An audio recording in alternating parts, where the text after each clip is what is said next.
Bismillahir Rahmanir Rahim. Assalamu alaikum wa rahmatullahi wa barakatuh.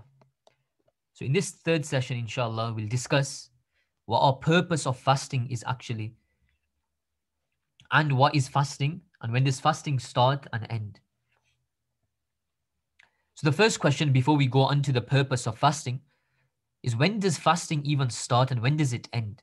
MashaAllah, we've learnt about the virtues of fasting in this month, that even the fish in the ocean, they pray for forgiveness for the one that's fasting, and that the dua of the fasting person is always accepted, and especially the dua he makes just before he breaks his fast at sunset is definitely accepted.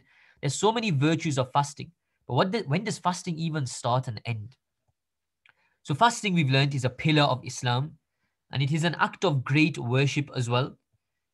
It begins at the time of Fajr Salah, or at the beginning time of Fajr. So when the beginning time of Fajr starts, that's when fasting will start. So you can eat until then. But as soon as that beginning time happens, now fasting begins all the way until sunset, or also Maghrib time, which is sunset. And that is, how many hours would that be? That would be about 14, 15, 16, 17 hours of fasting. But remember, you're doing this for Allah. So even if you're tired, or your stomach is rumbling, or anything else, because you're doing it for Allah, you'll ask Allah for the reward. And you'll always have your eyesight and your heart towards Allah. And you wouldn't be complaining, because you're not doing this for your parents or anyone else. You're doing this for Allah alone. So any difficulty that comes, that will increase you in your reward, inshallah, and you'll become much stronger, inshallah, as well. So when does fasting start and end? It starts at the time of Fajr Salah, beginning time, and it ends at Maghrib Salah. Now we'll hear these words quite often. We'll hear the word suhur or sahri, and we'll hear the word iftar or iftari. But what are these terms and what are these words? So let's go for suhur first, or sahri, whatever you want to call it. So this suhur is to eat something or drink something just before the Fajr beginning time. So before the fasting begins, you eat something or you drink something to help you throughout the day. Otherwise, you'll just be hungry all day without eating anything from before. So before the time starts, before Fajr beginning time, you eat something or drink something. And this is filled with blessings. In fact, the Prophet ﷺ said it is filled with blessings, and it is sunnah, you should do it close to Fajr time. So just before the fast starts, you eat something or you drink something then to help you throughout the day. And that in that will be a lot of blessings. So you'll have a lot of energy throughout the day as well, inshallah. So what would you have for Sahri? You can have your Weetabix or your cornflakes or your tea and biscuits or your toast or whatever you want. And that will count as Sahri as long as it's done before the Fajr beginning time. Now, what is Iftar or Iftari, whatever you want to call it? So this is the time of breaking the fast. So when the sunset happens, when it is Maghrib time, you break the fast. Sahri is before you start the fast. Iftar or Iftari is when you break the fast.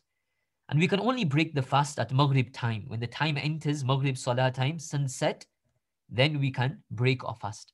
And it is sunnah to at least break the fast with water and with dates, with kajur. That's what you break your fast with, but then you can eat anything else as well. What would you have for iftar? So you can have your samosas or whatever else you want, and that is iftar when you break the fast. So you've been hungry all day for Allah, but now you don't stay hungry for the rest of your life. You break your fast at Maghrib time, and that is one fast complete from the Fajr beginning time all the way till Maghrib sunset time. That's one day's fast completed. Now, what do you do after completing that fast? So after completing the fast, what we do is we've spent the entire day in that which pleases Allah. That's what we've done throughout the day. We've done worship, we've prayed the Qur'an, we've helped our parents, we've given charity, we've done different things throughout the day. But now during the night, what will we do? We'll also do those acts which please Allah. And from amongst those acts is going to the masjid and praying Isha Salah. So you'll pray your Isha namaz. And after that, there is something special that we normally do in the month of Ramadan. That is praying 20 rakats of Taraweeh Salah. Taraweeh Salah, you've probably never ever heard about, or you might have heard about it. But if you've not heard about it, then this Taraweeh Salah is only performed in the month of Ramadan. And what is it? After performing the Isha Salah in the masjid normally, and if you're a girl and at home, you'd pray 20 rakats of Taraweeh Salah for Allah. This namaz is something called sunnah muakkada for those who understand, which means you should be praying or you have to pray.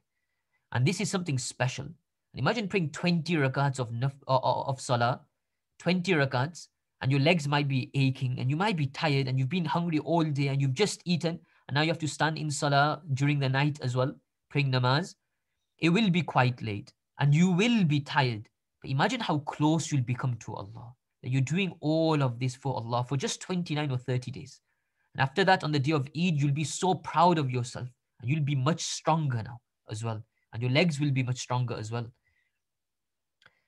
Now, the purpose of fasting. So we've learned already that the devils are chained, the shayateen are chained, and the doors of Jahannam are closed, the doors of hell are closed, and the doors of the mercy of Allah are opened. And there's a specific door of Jannah called the door of Rayyan, and the people who used to fast in Ramadan will be able to enter through that door to get into Jannah. How amazing is that? The door of Rayyan for those who fasted in the month of Ramadan. Do you want to enter into Jannah? We all want to enter Jannah. And especially there's a specific door called the door of Rayyan for those who fasted. So we've got this opportunity to fast and we've got the opportunity to go to Jannah through the door of Rayyan on the day of judgment, inshallah. Now, a purpose of fasting, there's many purposes. And we'll go through it quickly. First thing is we obey the command of Allah. Allah Ta'ala in the Qur'an says, فَمَنْ شَهِدَ مِنْكُمُ الشَّهْرَ فَلْيَصُمْ. Whoever witnesses this month of Ramadan should fast. That's a command of Allah. That's a pillar of Islam.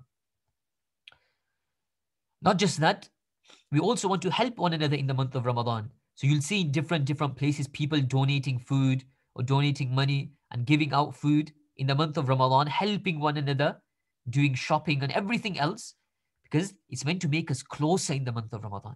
And not just that, we don't just become closer with people and the people around us and our brothers and sisters, we also become closer to Allah as well. On top of that, we create love between one another. Normally, we might be fighting with our brothers and sisters, but what would we do in the month of Ramadan? We'd be kind to them, we'd be generous to them, and we'd be caring towards them. Also, we build piety. We become closer to Allah. We always think that Allah is always watching us. So we never ever do anything wrong. That's one of the main reasons of fasting, that we build piety. On top of that, we understand how the poor people feel. The poor people, they might not even eat after. We at least get to eat at the time of iftar, but the poor people might not even get to eat. So we understand how it feels not to have food. And we can empathize, sympathize, we can feel how they feel, in other words. And we become stronger, obviously. Inshallah. So all these things, inshallah, we get to do. And we help one another and we know how the poor people feel. But most importantly, we become closer to Allah. Inshallah. Are you going to fast? Inshallah, we will all be fasting and helping one another, inshallah. Allah Ta'ala in the Holy Quran, He says the purpose of fasting, why we fast.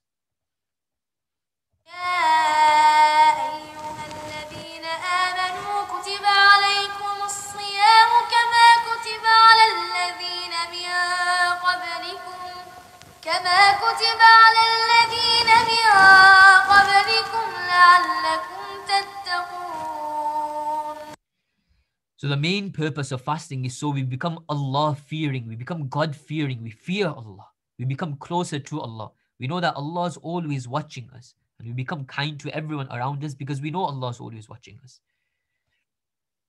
So Ramadan is arriving, and the month of Ramadan is calling us, so we have to quickly pick up the phone.